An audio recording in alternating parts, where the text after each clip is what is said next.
Hello friends, very good morning. Welcome to the Hindu editorial analysis. ఇవాళ నా birthday అమ్మ. So ఈ బర్త్డే స్పెషల్గా మీ అందరికీ కూడా ఒక స్పెషల్ ఆఫర్. ఈరోజు ఎవరెవరైతే మన ఇన్స్టిట్యూట్లో ఉన్న కోర్సెస్లో ఎన్రోల్ అవుతారో వాళ్ళందరికీ కూడా flat 10% irrespective of the course. చిన్న కోర్స్ నుంచి పెద్ద కోర్స్ వరకు ప్రతి ఒక్క కోర్స్కి కూడా ఈ ఆఫర్ అనేది అప్లై అవుతుంది.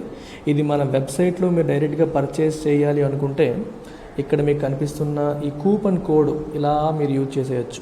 చెక్అవుట్ పేజ్కి వెళ్ళేటప్పుడు మీకు ఈ కూపన్ కోడ్ కనిపిస్తుంది. You can just click apply.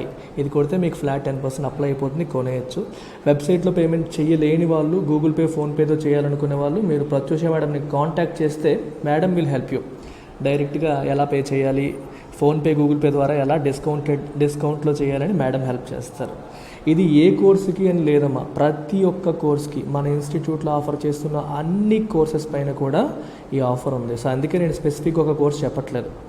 Okay, 2000 రూపీస్తో offer చేస్తున్న ఇంగ్లీష్ ఇన్ఫినిటీతో మొదలుపెట్టి 60,000 రూపీస్ ఛార్జ్ చేస్తున్న యూపీఎస్సీ ఇన్ఫినిటీ వరకు అన్ని కోర్సెస్కి కూడా ఇది అప్లై అవుతుంది. ఆప్షనల్స్కి, గ్రూప్ 1కి, గ్రూప్ 2కి, యూపీఎస్సీకి, తెలంగాణ ప్యాక్కి, కరెంట్ అఫైర్స్కి, ఎవ్రీథింగ్ ఆల్రెడీ డిస్కౌంట్లో ఉన్న వాటిపైన కూడా ఈ ఫర్దర్ డిస్కౌంట్ పనిచేస్తుంది. ఓకేనా, డోంట్ మిస్ దిస్ ఆపర్చునిటీ. నాకెందుకో బర్త్డే రోజు మీకు ఏదో ఒకటి చేయాలనిపించింది. I felt so this is something I can do. Fees కోసం వరీ అయ్యే వాళ్ళకి ఎంతో కొంత తగ్గుతుంది కదా అని చెప్పి ఈ ఐడియాతో రావడం అనేది జరిగింది. సో ఇవాళ ఎడిటోరియల్ మరి స్టార్ట్ చేద్దాం. సో ఎడిటోరియల్ యొక్క టైటిల్ కాషన్ అండ్ క్లారిటీ అని చెప్పి ఇచ్చారు. కాషన్ అండ్ క్లారిటీ అని ఇచ్చారు. ఇదంతా దేనికోసం అంటే ఐపీఈఎఫ్కి కోసం దీని గురించి మాట్లాడుతున్నారు. What is this IPEF? Indo Pacific economic framework అనమాట. Indo Pacific economic framework, Indian ocean and Pacific ocean ఆ సెగ్మెంట్లో ఉన్న కొన్ని కంట్రీస్తో కలిపి ఒక కొత్త కూటమి లాంటిది ఏర్పాటు చేశారు. ఎకనామిక్ ఫ్రేమ్వర్క్ని ఏర్పాటు చేయడం జరిగింది. సో ఈ 13 దేశాలు ఇందులో భాగస్వాములు అవుతాయి. ఈ 13 దేశాల మధ్యలో ఉన్న అరేంజ్మెంట్ ఏంటంటే ఇంకా డీటెయిల్డ్గా బయటికి రాలేదు. But US is trying to do something. For example మీకు ఏషియా పసిఫిక్ రీజియన్లో ఆర్సీఈపీ అని ఉంది, రీజనల్ కాంప్రహెన్సివ్ ఎకనామిక్ పార్ట్నర్షిప్ అని చెప్పి ఒక ఫ్రేమ్వర్క్ చైనా ఆధ్వర్యంలో నడుస్తుంది. సో దీంట్లో ఉన్న దేశాలన్నిటి మధ్యలో, దీంట్లో ఏ దేశాలు అయితే మెంబర్స్గా ఉన్నాయో ఆ దేశాల మధ్యలో ట్రేడ్ ఏదైతే ఉందో, వ్యాపార సంబంధాలు, ఎక్స్పోర్ట్స్ ఇంపోర్ట్స్ ఏవైతే ఉన్నాయో అవి చాలా తక్కువ టారిఫ్తో, అంటే ఎటువంటి సుంకాలు లేకుండా ఉన్నా సరే చాలా తక్కువ సుంకాలు ఉండేటట్టుగా జరుగుతుంది. సో ఇందులో అమెరికా భాగం కాదు, ఇండియా కూడా భాగం కాదు. సో ఇట్లా కొన్ని ట్రేడ్ అరేంజ్మెంట్స్లో అమెరికా భాగం కాకుండా పోయింది, ఇండియా కూడా భాగం కాకుండా పోయింది. సో ఎప్పుడైతే కొన్ని దేశాలన్నీ కలిపి ఒక ట్రేడ్ పార్ట్నర్షిప్ ఎస్టాబ్లిష్ చేసుకుంటాయో they will have a tendency to do business among themselves. మీకు చిన్న ఎగ్జాంపుల్ చెప్తాను చూడండి. ఎగ్జాంపుల్ చెప్తే మీకు అర్థమవుతుంది. ఇది చైనా అనుకుందాం. Let's say this is Australia అనుకోండి, ఇది వచ్చేసి యుఎస్ అనుకోండి, ఇక్కడ వచ్చేసి లెట్స్ సే జపాన్ అనుకోండి. Let's assume Japan, China and Australia ఈ 3 కూడా ఒక ఎకనామిక్ పార్ట్నర్షిప్లో ఉన్నాయి. Let's assume they are all part of an economic partnership. ఒక ఎకనామిక్ పార్ట్నర్షిప్లో అవి ఆల్రెడీ ఉన్నప్పుడు ఏం జరుగుతుంది మనకి? చైనా నుంచి జపాన్కి ఏదైనా ఎక్స్పోర్ట్ చేసినా, జపాన్ నుంచి చైనాకి ఏమైనా ఎక్స్పోర్ట్ చేసినా, చైనా నుంచి ఆస్ట్రేలియాకి ఏమైనా ఎక్స్పోర్ట్ చేసినా, ఆస్ట్రేలియా నుండి చైనాకి ఎక్స్పోర్ట్ చేసినా, జపాన్ టు ఆస్ట్రేలియా లేదా ఆస్ట్రేలియా టు జపాన్ ఇలా ఏం చేసినా సరే టారిఫ్స్ అనేవి ఏముంటాయమ్మా? లో ఆర్ నిల్ టారిఫ్ లేదా లో టారిఫ్ ఉంటాయి. అంతేనా? అర్థమైందా మీకు? అంటే ఒక ఎకనామిక్ అరేంజ్మెంట్ వాళ్ళు పెట్టుకున్నారు. ఒక బిజినెస్ మ్యాన్ ఉన్నారు, అరే నువ్వు నేను చేసుకునేటప్పుడు ఏదో మనం అరేంజ్మెంట్ చేసుకుందాం, మనకు డిస్కౌంటెడ్ ఫీజు పెట్టుకుందాం అనుకుంటారు చూడండి, ఆ రకంగా అనమాట. సో దేశాల మధ్యలో ఈ వ్యాపార సంబంధాలు రన్ చేసేటప్పుడు when they are already part of an economic arrangement, trade సుంకాలు, డ్యూటీస్ అనేవి తక్కువ ఉంటాయి, టారిఫ్స్ అనేవి తక్కువ ఉంటాయి. సో దీనివల్ల ఏమవుతుంది? ఇప్పుడు ఆస్ట్రేలియా ఏదన్నా ఒక వస్తువుని దిగుమతి చేసుకోవాలనుకోండి, ఆ వస్తువు చైనా దగ్గర ఉంది, యుఎస్ దగ్గర ఉంది అనుకోండి. లెట్స్ సే ఒకే వస్తువు చైనా దగ్గర ఉంది, యుఎస్ దగ్గర ఉంది. చైనా దగ్గర నుంచి దిగుమతి చేసుకుంటే ఏ టారిఫ్ పడట్లేదు, యుఎస్ దగ్గర నుంచి దిగుమతి చేసుకుంటే టారిఫ్ పడుతుంది అనుకోండి. ఆస్ట్రేలియా దేన్ని ప్రిఫర్ చేస్తుంది? చైనాని ప్రిఫర్ చేస్తుంది. మీకు అర్థమవుతుందా? Because they are already in some sort of arrangement, వాళ్ళకి దాన్ని ఉపయోగించుకుంటే బెనిఫిట్ ఉంటుంది. సో అమెరికా అన్ఫార్చునేట్లీ ఇలాంటి అరేంజ్మెంట్స్ నుంచి దూరం అయిపోయింది. దూరం అయిపోవడం వల్ల ఎస్పెషల్లీ ఏషియా రీజియన్లో, ఏషియా పెసిఫిక్ రీజియన్లో చైనా స్టాంప్ పడిపోయింది. సో అన్ని దేశాలకి చైనాతో స్ట్రాంగ్ రిలేషన్షిప్స్ అనేవి ఎస్టాబ్లిష్ అయిపోయాయి. అండ్ అమెరికా ఏమో వెనకబడిపోయింది. అమెరికా చాలా వరకు వెనకబడిపోయింది. సో దీనివల్ల ఏమవుతుంది, చైనా యొక్క స్టాంపు పడిపోతుంది. అంటే ఈ రీజియన్లో ఉన్న దేశాలన్నింటికీ కూడా చైనాతో స్ట్రాంగ్ రిలేషన్షిప్ ఉండడం, యూఎస్కి వాళ్ళతో ఉన్న ఎకనామిక్ రిలేషన్షిప్ తగ్గిపోవడం లాంటివి జరుగుతూ ఉన్నాయన్నమాట. సో దీనివల్ల యూఎస్ నేను కోల్పోయిన అథారిటీని మళ్ళీ పొందాలి, నేను మళ్ళీ ఈ దేశాలతో రిలేషన్స్ బిల్డ్ చేసుకోవాలి అనే ఉద్దేశంతో ఒక కొత్త ఫ్రేమ్వర్క్తో వస్తుంది. అయితే ఇంతకుముందు యూఎస్ ఇలాంటి ఫ్రేమ్వర్క్లో లేదా అంటే ఉన్నాయి, కానీ చెప్తాను. ఆ కథలోకి వెళ్ళే ముందు ఒకసారి చైనా స్టాంప్ ఎంత స్ట్రాంగ్గా ఉందో మీకు ఒక ఇమేజ్ చూపిస్తాను చూడండి. సో ఇప్పుడు ఈ ఐపీఎఫ్లో భాగస్వాములుగా ఉన్నటువంటి 13 ఎకానమీస్ ఏవైతే ఉన్నాయో వాటికి చైనాతో ఉన్న రిలేషన్ ఒకసారి చూడండి. Vietnam, India, Malaysia, Thailand, Singapore, Indonesia, Australia, New Zealand, Brunei, Philippines, Japan, south Korea. ఈ యుఎస్ వదిలేస్తే మిగిలిన 12 దేశాలు. ఈ 12 దేశాలకి చైనాతో ఉన్న ట్రేడ్, ఈ రెడ్ సింబల్ అనేది చైనాతో ఉన్న ట్రేడ్, ఈ బ్లూ సింబల్ అనేది దాని యొక్క జీడిపి. సో ఇండియా తీసుకుంటే మీకు చూడండి, ఇండియా యొక్క జీడిపి ఏమో ఇది, చైనాతో ఉన్న ట్రేడ్ వచ్చేసి $110.4 బిలియన్.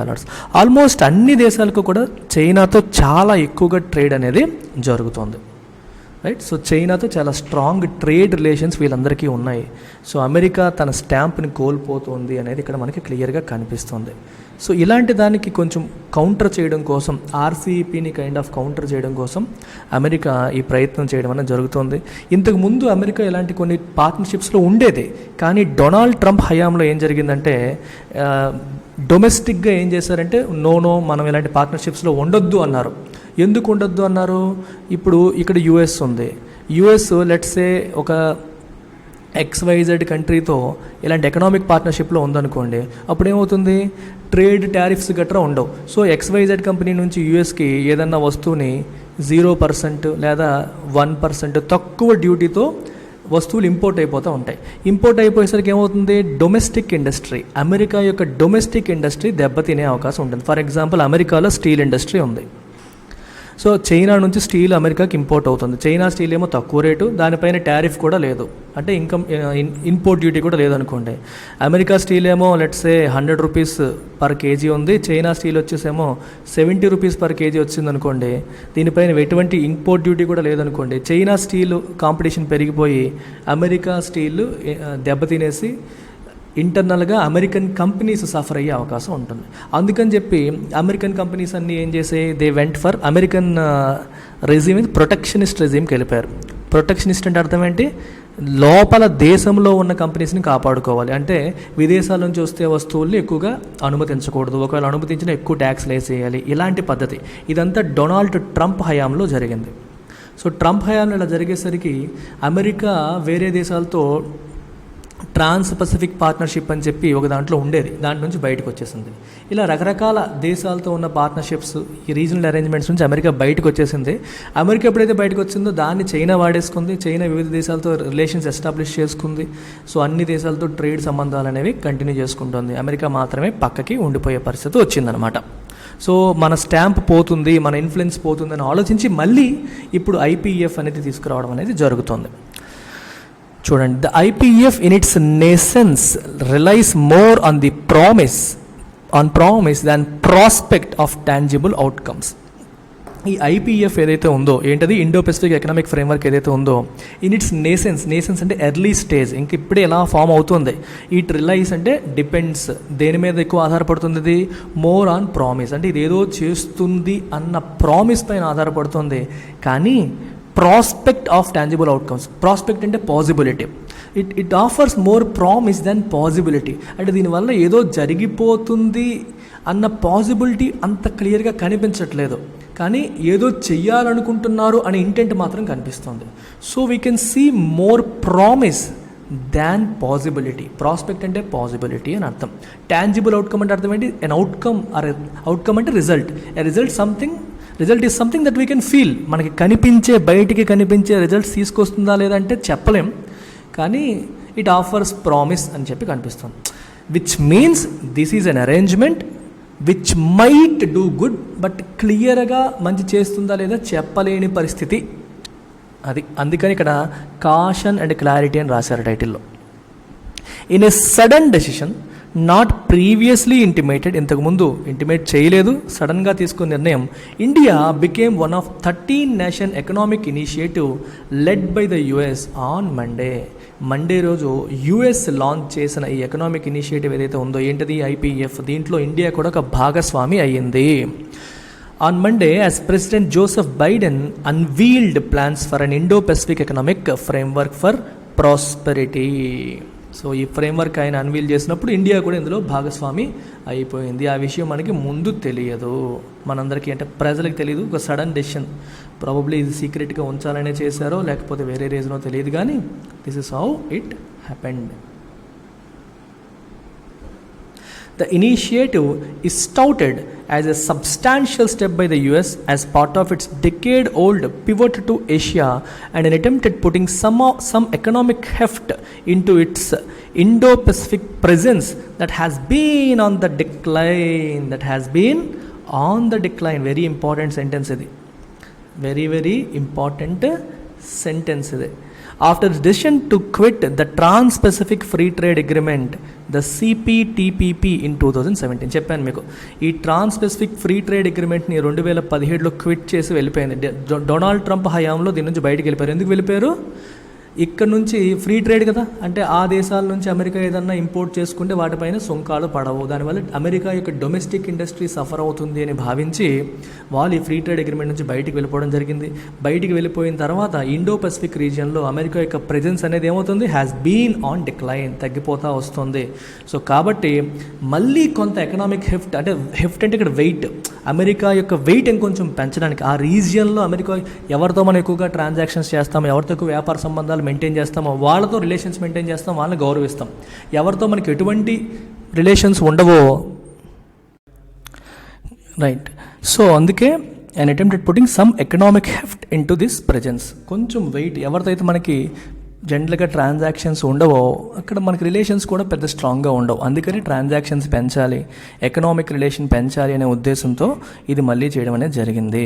సో ఇంతకుముందు ఒబామా హయాంలో they had this policy called pivot to Asia, అంటే ఏషియాలో ఉన్న కంట్రీస్ మాకు చాలా ఇంపార్టెంట్ అని చెప్పి దానికి ఎక్స్ట్రీమ్ ఇంపార్టెన్స్ ఇస్తూ చేసేవాళ్ళు. బట్ అది కూడా అంతగా అనుకున్నంతగా సక్సెస్ కాలేదు. The tried similar things but it never succeeded అనమాట. ఈ పాలసీస్ ఏవి అనుకున్నట్టుగా సక్సెస్ కాలేదు. చైనా యొక్క హెజిమోనీని కంట్రోల్ చేయాలి, చైనా ఆధిపత్యాన్ని తగ్గించాలి, ఈ రీజియన్లో కూడా అమెరికా తన ప్రెజెన్స్, తన స్టాంప్ ఉండేలా చేయాలని చేస్తున్న ఇంకొక ప్రయత్నం ఇది. Officials say the IPF framework has 4 pillars. Officials ఏమంటున్నారు, దీనికి 4 pillars ఉన్నాయి ఈ ఫ్రేమ్వర్క్ అంటున్నారు. ఒకటి, supply chain resilience. Supply chain resilience అంటే అర్థం ఏంటి? ఎప్పుడైనా సరే మనం సప్లై చైన్ అంటే అర్థం ఏంటి, ఏ దేశం నుంచి మనం ఇంపోర్ట్ చేసుకుంటున్నాం అంటే మనకి కావాల్సిన రా మెటీరియల్ ఇంపోర్ట్ చేసుకుంటున్నాం, ఏ దేశం నుంచి ఏ దేశానికి ఫైనల్ ప్రొడక్ట్స్ ఎక్స్పోర్ట్ చేస్తున్నాం, this entire chain is called supply chain. Let's say China నుంచి రా మెటీరియల్ తీసుకుంటున్నావు, అమెరికాలో ప్రొడ్యూస్ చేస్తున్నావు, ఇండియాకి ఎక్స్పోర్ట్ చేస్తున్నావు, this entire thing is supply chain. ఇప్పుడు నీకు చైనాలో ఏదైనా ప్రాబ్లం వచ్చిందనుకో, అప్పుడు మరి చైనా నుంచి మనం ఇంపోర్ట్ చేసుకోవడం కుదరదు. సో సప్లై చైన్ ప్రాబ్లం వచ్చేసింది. సో చైనాకి మనకు ఆల్టర్నేటివ్ కంట్రీ ఉండాలి. సో ఏ వస్తువు అయితే మనం చైనా నుంచి ఇంపోర్ట్ చేసుకుంటున్నామో అక్కడ సప్లై చైన్ ఇష్యూస్ వస్తే there should be an alternative country, ఆ దేశం నుంచి కాకపోతే ఇంకో దేశం నుంచి ఇంపోర్ట్ చేసుకునేలాగా. సప్లై చైన్ రెసిలియన్స్ అంటే అర్థం ఏంటి, ఏమైనా డిస్రప్షన్ వచ్చినా సరే దాని నుంచి తట్టుకునేలాగా తయారవడం. కోవిడ్-19 వల్ల ఏమైంది, కొన్ని దేశాలు ఇప్పుడు చూడండి, ఇప్పుడు యుక్రెయిన్ వార్ వల్ల కూడా, యుక్రెయిన్లో ఎక్కువగా మనకి సన్ఫ్లవర్ ఆయిల్ ఎక్కువగా పండుతుంది. సో యుక్రెయిన్ వార్ వల్ల ప్రపంచ దేశాలన్నింటిలో సన్ఫ్లవర్ ఆయిల్కి షార్టేజ్ వచ్చేసింది, ఆల్టర్నేటివ్ లేకుండా అయిపోయింది, మెజారిటీ అక్కడేగా వస్తుంది. Again there is a supply chain disruption. So supply chain resilience అంటే ప్రతి వస్తువుకి you should have 2 or 3 sources, ఒకదాని నుంచి ప్రాబ్లం వచ్చినా ఇంకో దాని నుంచి మనం తీసుకునేలాగా అలా రెసిలియన్స్ బిల్డ్ చేయాలనేది. క్లీన్ ఎనర్జీ అంటే తెలుసు కదా, పొల్యూషన్, గ్రీన్ ఎనర్జీ లేదా clean energy. Then decarbonisation and infrastructure. Decarbonisation అంటే అర్థం ఏంటి, కార్బన్ డైఆక్సైడ్ కంటెంట్ని తగ్గించే కార్యక్రమాలు, infrastructure. Taxation and anti corruption. Fair and resilient trade.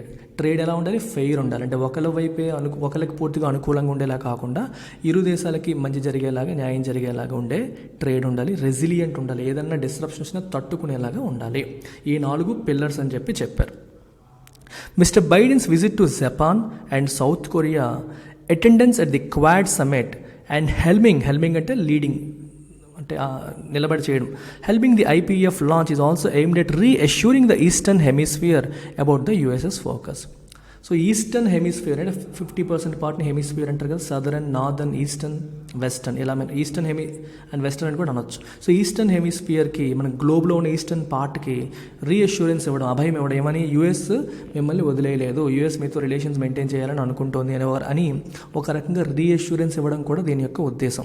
Quad సమ్మిట్కి ఆయన అటెండ్ అయ్యారు, జపాన్ అండ్ సౌత్ కొరియాకి విజిట్ చేశారు, అలాగే IPEF లాంచ్ని ముందుండి ఆయన నడిపించారు. హెల్మ్ అంటే లీడ్ చేయడం అనమాట. India's joining is an equally strong statement of commitment to Indo-Pacific goals and to broadening regional economic cooperation, particularly after it walked out of the 15-nation RCEP. 15-nation RCEP నుంచి India బయటకు వచ్చేసింది. ఇండియాలో కూడా డొమెస్టిక్గా చాలామంది వద్దన్నారు, మీరు 15-nation RCEPలో ఇండియాలో కూడా భాగం అయితే మన డొమెస్టిక్ ప్రొడ్యూసర్స్ సఫర్ అవుతారు, విదేశాల నుంచి చీప్ ప్రొడక్ట్స్ లోపలికి వచ్చేస్తాయి, దానివల్ల మన డైరీ ఇండస్ట్రీ, టెక్స్టైల్ ఇండస్ట్రీ లాంటివి నష్టపోతాయని చెప్పి లోకల్గా చాలా ఎక్కువ రెసిస్టెన్స్ వచ్చేసరికి ఇండియా RCEP నుంచి బయటకు వచ్చేసింది. అది బయటకు వచ్చిన తర్వాత మరి ఇలాంటి స్ట్రాంగ్ అరేంజ్మెంట్లు ఇండియా లేకపోయింది. అందుకని ఇండియా ఏం చేస్తుందంటే యూకేతోని, దుబాయ్తోని, ఆస్ట్రేలియాతోని డైరెక్ట్గా ఫ్రీ ట్రేడ్ అగ్రిమెంట్ సైన్ చేసుకోవడానికి ప్రయత్నం చేస్తుంది ఈ మధ్యనంతా. ఇప్పుడు ఇండియాకి ఒక మంచి ఆపర్చునిటీ వచ్చింది, IPEFలో ఇండియా భాగస్వామి అయ్యింది.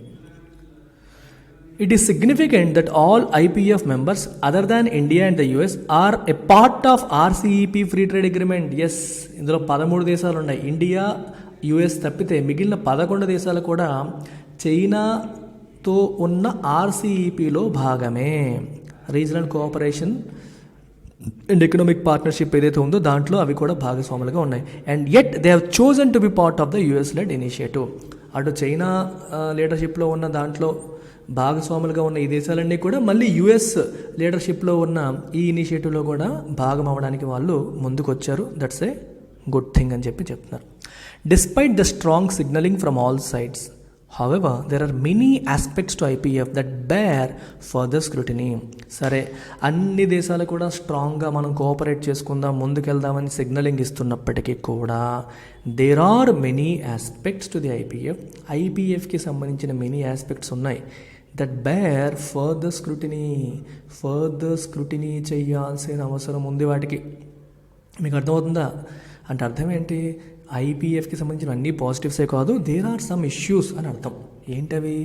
Mondays launch only signals the willingness of the 13 countries to begin discussions on the contours అంటే బౌండరీస్ అన్నట్టు. అంటే మనం ఈ IPEF ఫ్రేమ్వర్క్ ఏంటి, దీంట్లో ఏమేమి డిస్కస్ చేస్తాం, ఏమేం చేస్తాం, రైట్? అంతేగాని ఒక చిన్న బౌండరీస్ గీయడం, అంటే ఒక రిలేషన్ అనేది ఎంతవరకు ఉండాలి, ఏ ఆస్పెక్ట్స్లో ఉంటుంది అని డిస్కషన్స్ మొదలు పెట్టడం మాత్రమే జరిగింది. డిస్కషన్స్ మొదలు పెడదాము, ఆ బౌండరీస్ గీసుకుందాము, on what all aspects we will cooperate అని చెప్పి ఒక బౌండరీస్ గీసుకుందాము, దాని మీద డిస్కషన్స్ మొదలు పెడదాము అన్న విల్లింగ్నెస్ మాత్రమే కనిపించింది, కానీ ఇంకా ముందుకు step పడలా. Much will depend, as Prime Minister Modi stressed, on how inclusive the process is. చూడండి, ఇక్కడ ఒక మంచి పదం వాడారు, ఇన్క్లూజివ్.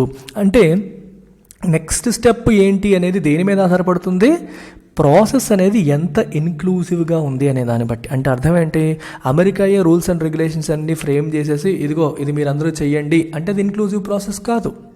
అలా కాకుండా అందరినీ కూర్చోబెట్టి డిస్కస్ చేసి ఎలా చేద్దాం, ఇలా చేద్దామా, అలా చేద్దామా అని చెప్పి కూర్చోబెట్టి మాట్లాడుకొని చేసి that's an inclusive process. Members అందరితోని మాట్లాడి అందరితో డిస్కస్ చేసి అందరి ఒపీనియన్స్ని తీసుకొని వెళ్తే అది ఇన్క్లూజివ్ ప్రాసెస్. అది ఇన్క్లూజివ్ ప్రాసెస్ డెమోక్రాటిక్ ప్రాసెస్గా జరిగితే సక్సెస్ఫుల్ అవుతుంది, లేకపోతే ఇది కూడా ఫెయిల్ అయిపోతుంది అని అర్థం. ఇది మొదటి ఆస్పెక్ట్. రెండోది, second, US officials have made it clear that it is not a free trade agreement, nor will it discuss tariff reductions or increasing market access, raising questions about its utility. అరే, ఎంతసేపు నేను మీకు ఏం చెప్పాను, tariff reduction ఏమైనా ఉంటుందేమో, free trade అగ్రిమెంట్గా పనిచేస్తుందేమో, ఈ దేశాలన్నీ ఒకరితో ఒకళ్ళు ఏమైనా ఎక్స్పోర్ట్స్ ఇంపోర్ట్స్ చేసుకుంటే బెనిఫిట్స్ ఉంటాయేమో అని అనుకున్నాం. కానీ అమెరికన్ అఫీషియల్స్ ఏం చెప్తున్నారంట, it is not a free trade agreement, ఇది ఫ్రీ ట్రేడ్ అగ్రిమెంటే కాదంట. Nor will it discuss tariff reductions, ఇందులో టారిఫ్ రిడక్షన్స్ గురించి డిస్కషన్ చేయరంట. ఆర్ ఇంక్రీజింగ్ మార్కెట్ యాక్సెస్, అంటే వేరే దేశాల వాళ్ళకి అమెరికా మార్కెట్కి యాక్సెస్ ఇవ్వడం. అంటే ఫర్ ఎగ్జాంపుల్ బ్రూనైలో ఒక ప్రొడక్ట్ ఉంది, ఇప్పటివరకు అమెరికా వాడదాన్ని ఇంపోర్ట్ చేయడానికి ఒప్పుకోవట్లేదు. ఇప్పుడు అమెరికా ఒప్పుకుంది అనుకోండి, that means they are giving market access to Brunei, అలాగనమాట. సో మార్కెట్ యాక్సెస్ ఇంక్రీజ్ చేయడం గురించి డిస్కషన్స్ జరగవంట. మరి అలాంటప్పుడు there will be questions about it utility. మరి దేనికి, మరి ఈ పార్ట్నర్షిప్ దేనికి అనే క్వశ్చన్స్ వస్తూ ఉంటాయి, అంతే కదా. So raising questions about its utility. మరి దీని ఉపయోగం ఏంటి? ఫ్రీ ట్రేడ్ అగ్రిమెంటు కాకపోతే, మార్కెట్ యాక్సెస్ గురించి మాట్లాడకపోతే, టారిఫ్ రిడక్షన్స్ గురించి మాట్లాడకపోతే, what is the purpose of this అనే క్వశ్చన్స్ వస్తాయి. Shorn of the rhetoric of Indo Pacific cooperation there must be more clarity on its framework. Shorn అంటే cut of, remove అని అర్థం. Rhetoric అంటే స్పీచ్. ఇండో పెసిఫిక్ రీజియన్లో మనం cooperate చేసుకోవాలన్న స్పీచ్లు, మాటల్ని తీసేస్తే అసలు ఈ ఫ్రేమ్వర్క్ దేనికి, ఏం పని చేస్తుంది, దీనివల్ల ఉపయోగం ఏంటి అనే విషయంలో క్లారిటీ కావాలి. ఎందుకంటే అమెరికన్స్ ఏమంటున్నారు, ఇది ఫ్రీ ట్రేడ్ అగ్రిమెంట్ కాదు అంటున్నారు. మరి దేనికైతే, if it is not a free trade agreement, then what is the purpose, right? The 4 pillars also lend themselves to some confusion. 4 pillars అని చెప్పారు. ఈ 4 pillars పేర్లు కూడా కొంచెం కన్ఫ్యూజ్ చేసేలాగా ఉన్నాయి.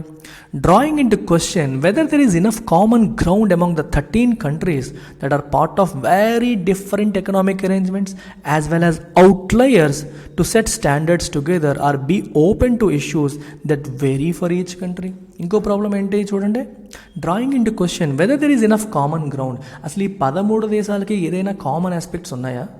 ఈ 13 దేశాల్లో ఒక 11 దేశాలు they are already part of RCEP. Only India, US outliers, ఈ 2 ఇందులో భాగం కాదు, బయట ఉన్నవని. ఈ 2 కాకుండా మిగిలిన 11 దేశాలు ఆర్సీఈపీలో భాగస్వాములు ఉన్నాయి.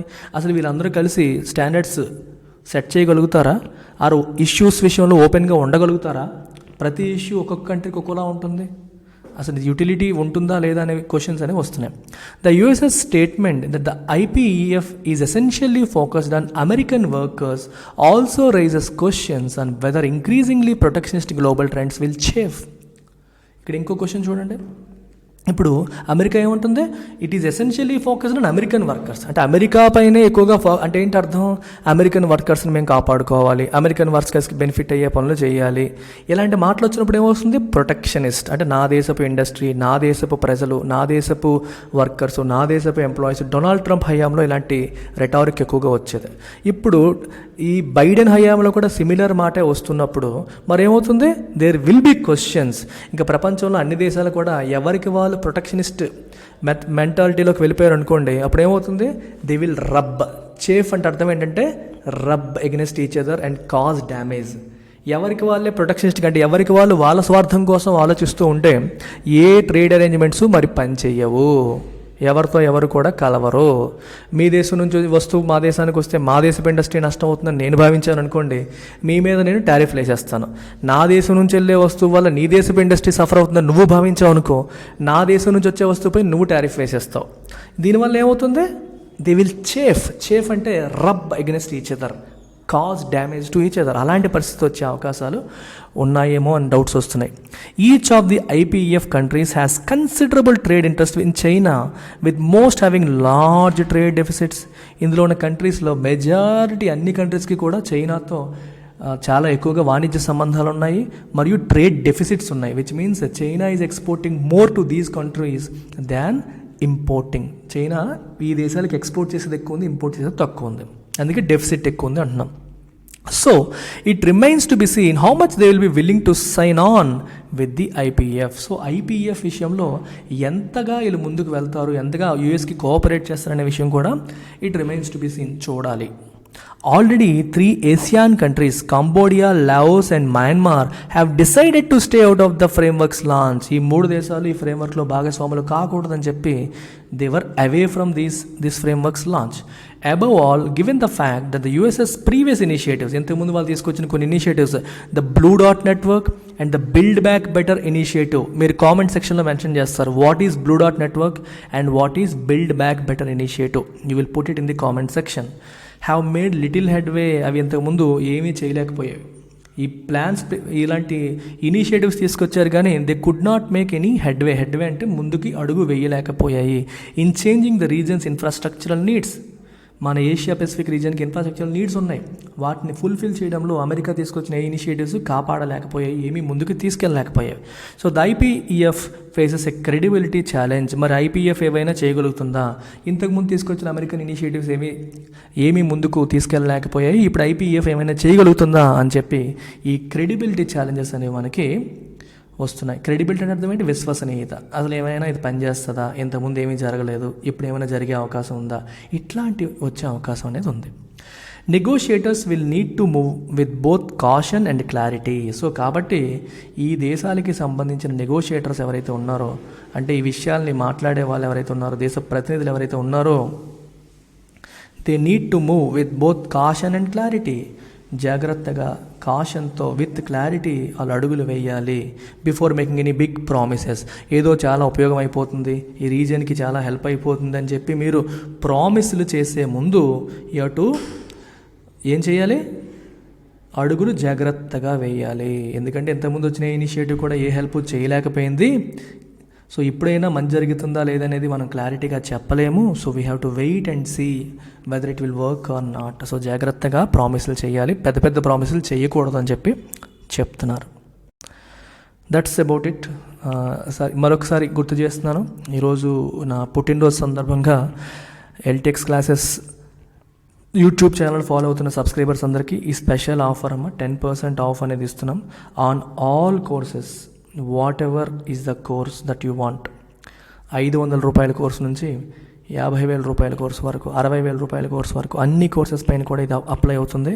సో ఈ కూపన్ కోడ్ మీరు యూజ్ చేసి మీరు ఆన్లైన్ వెబ్సైట్లో పేమెంట్ చేయొచ్చు, లేదు అంటే మేడంకి కాల్ చేసి కూడా ఆఫర్ని వినియోగించుకోవచ్చు. So golden opportunity, don't miss. Take care, bye.